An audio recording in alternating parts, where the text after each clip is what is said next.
কোনো বিপদে পড়লে, যে কোনো সমস্যা হোক, যদি আপনার মনে হয় যে দেয়ালে পিঠ ঠেকে গেছে, কেউ কিছু করতে পারছে না আপনার জন্য, আপনি পরিপূর্ণ ইয়াকিনের সাথে, দৃঢ় বিশ্বাসের সাথে এই 4টা আমল নিয়মিত করবেন। ইনশাআল্লাহ গুলি মিস হতে পারে, আপনার দোয়া মিস হবে না। আমি এমন এক ভয়াবহ বিপদে আছি যা থেকে উত্তরণের কোনো পথ আমার সামনে খোলা নাই। এমন কোন আমল শিখিয়ে দিবেন যে আমলের মাধ্যমে এই ভয়াবহ বিপদ থেকে আমি রক্ষা পেতে পারি?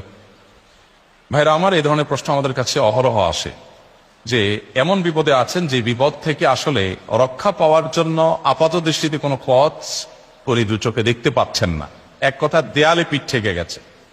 তো এইরকম পরিস্থিতিতেই একজন ইমানদার আল্লাহ রাব্বুল আলামিনের কাছে তার এই সমস্যাকে তুলে ধরবার জন্য কয়েকটা আমল আমরা বলতে পারি, যে আমলগুলোর মাধ্যমে আল্লাহ তাআলা ওই অসম্ভবকে তার জন্য সম্ভব করবেন ইনশাআল্লাহ। এবং এই আমলগুলো চর্চা আমার জীবনে আমি করে দেখেছি, এগুলোর প্রয়োগ করে দেখেছি, আমলগুলো করে দেখেছি। আলহামদুলিল্লাহ, যেখানে মনে হয়েছে এই সমস্যা বাহ্যিকভাবে সমাধান যোগ্যই না, আল্লাহ তাআলা সেখানটাকে অলৌকিকভাবে সমাধান করেছেন। আমার জীবন বহুবার আমি দেখেছি। এরকম 4টা আমল আছে যেগুলো আমরা কোনো বিপদে পড়লে, নারী হোক, পুরুষ হোক, পারিবারিক হোক, আর্থিক হোক, বা নিরাপত্তা সংশ্লিষ্ট হোক, যে কোনো সমস্যা হোক, যদি আপনার মনে হয় যে দেয়ালে পিঠ ঠেকে গেছে, কেউ কিছু করতে পারছে না আপনার জন্য, আপনি পরিপূর্ণ ইয়াকিনের সাথে, দৃঢ় বিশ্বাসের সাথে এই 4টা আমল নিয়মিত করবেন। এবং আমি বহু মানুষকে পার্সোনালি এটার পরামর্শ দিয়েছি, ওনারা আমল করেছেন, আমল করে উপকৃত হয়েছেন।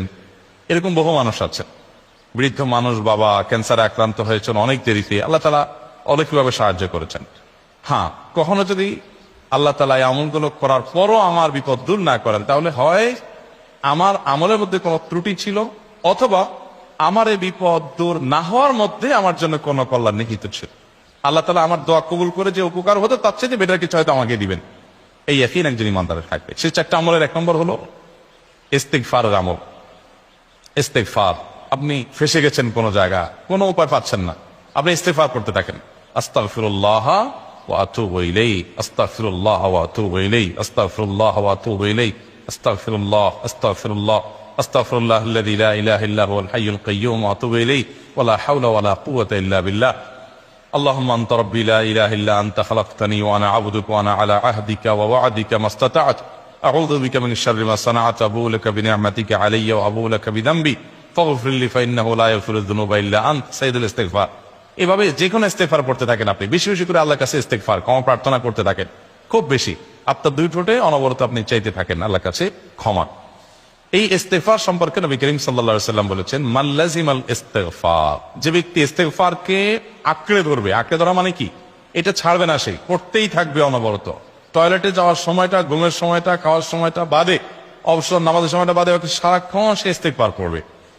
এরকম যদি কেউ করে, আল্লাহ রাব্বুল আলামিন জাআলাল্লাহু লাহু মিন কুল্লি হাম্মিন ফারাজা ওয়া মিন কুল্লি দীকিন মাখরাজা, সকল পেরেশানি থেকে, সকল টেনশন থেকে বের হওয়ার পথ আল্লাহ তাআলা অলৌকিকভাবে তার জন্য আবিষ্কার